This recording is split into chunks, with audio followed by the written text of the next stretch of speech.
Hi, this is Irina Shea, and this is part of our Wealth and Wisdom series. Today, we're going to talk about should I leave assets outright or in trust?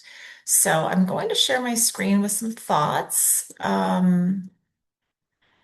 This comes up often in our meetings with respect to, of course, children. Almost always assets are being left outright to spouse, but when spouse is gone, we talk about how should the children inherit. So this depends a lot on things like the age of the children, the financial acumen of the children, right? The dollar amounts, how large, how small, the type of asset, if it's retirement plan versus say brokerage or cash, right?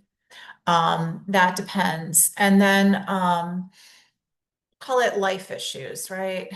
Um, this is addiction, mental health, divorce risk of that child, right? Okay, so let's go through them. If the age of the children is under 18, it's a must. They need a trust, period. End of story. They're minors. They can't hold title to real property. They can't inherit. If they do inherit, it goes into a court-appointed general fund in Bergen County. That is a very bad, bad outcome with a very low interest rate. It's a mess. So you need trust for children under 18, no matter what. If it's under 30, meaning you have a young adult child, early 20s. If they inherited a lot, they would probably blow it or their friends would help them blow it. Not good. So I'd say under 30 is highly advisable. Okay.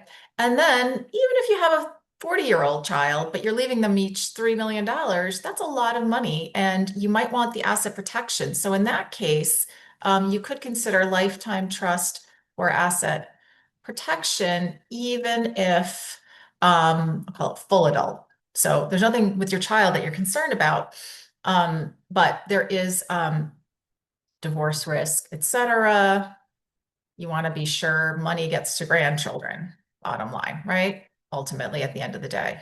So, how do you do that? You use a trust. Financial acumen of the children. Okay. There are people who just don't do money. They're afraid of it, they're not good at it. Those people would benefit from a trust with a trustee and they get to just hang back and be a beneficiary. So a beneficiary just gets to say, hey, I need something, and the trustee gives it to them. So I hate to say it, but it's almost like a financial babysitter in some sense. Okay. But you have to be realistic about this. If your adult child is just going to be flabbergasted or overwhelmed, really overwhelmed by an inheritance that's sizable, you're doing them a favor by considering a trust. Okay. Dollar amounts. I think as when you're starting to leave more than, say, $1 million per child, a trust is going to start to make more and more sense. You're not going to do a trust for $500,000. That's just enough for them to pay off their mortgage, maybe, right? It's not in these days life-changing amount of money, but starting at about 1 million or more per child, that's a real dollar amount that you should at least talk about whether their share should be held in trust. Um, and really to make sure it continues on for their lifetime and for next generation. All right. Um, Type of asset. This is a very interesting discussion because it depends on your balance sheet, right? So if somebody has, say, $5 million of IRA and $1 million of brokerage, right? What are the children going to inherit? They're going to inherit from the IRA a 10-year cash flow under the Secure Act. They have to take it out 1/10 over 10 years to minimize the income tax bite. But they're basically getting a long tail cash flow. Out of the million brokerage, they're getting a chunk, right?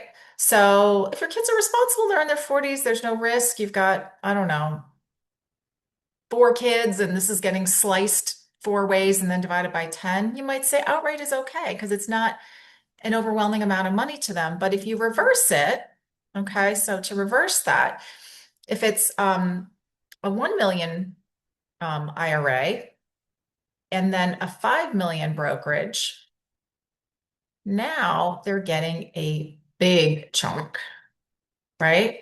If it's a couple kids, they're getting 2.5 million each. Now we're here in this category of, hey, you know what? This is real money and I want to make sure it lasts. I don't ever want it in the mix of a divorce. I want it to go to my grandchildren. With this balance sheet, now we're tilting more towards trusts. So you can see it's a very nuanced analysis depending on the composition of the balance sheet, not just my child knows what they're doing. No, that's just that's just you're lucky, but life risks still occur, and depending on how they inherit, cash flow versus chunk is going to determine which is maybe more advisable. And these are the things we talk about in our meetings, okay? And then life issues, obviously very sensitive, but we got to get a little bit personal. Like if your child really is struggling with mental health or there have been addictions on and off throughout their lifetime, they are going to need more, not less structure. So for this, trusts are indicated, right? And if you think their marriage is shaky or any other reason like that, or they've told you it is, lock it down. Okay. And that's trust. So when is outright okay? Outright smaller amounts, right? Smaller amounts, older children, or mostly IRA cash flows. We diagnose this in the meetings. We sort of spin it a bit and see what makes the most sense. So yeah, outright absolutely could be the right answer, but we want to look at all of these things holistically. That's what we do in our meetings. We use whiteboards, which are like estate planning blueprints, which we build visually to say, hey, let's move these pieces around and see what makes sense. And you'll know where it lands intuitively, what's right for your family. And we also encourage you to talk to your adult children and get their input because ultimately they are the stakeholders. They are going to be the inheritors. They're also going to be your fiduciaries. So after these discussions, we do encourage a family discussion if you're comfortable with that. So get their input. Would they prefer to receive their money outright or would they actually prefer a trust? Very often, the answer is that they do prefer a trust because there's other things on their mind that you may not know about. So with that, if you'd like to learn more, you can go to our website, irinashea.com, click on the Get Started tab, and there are no charges for our consultation. Thanks.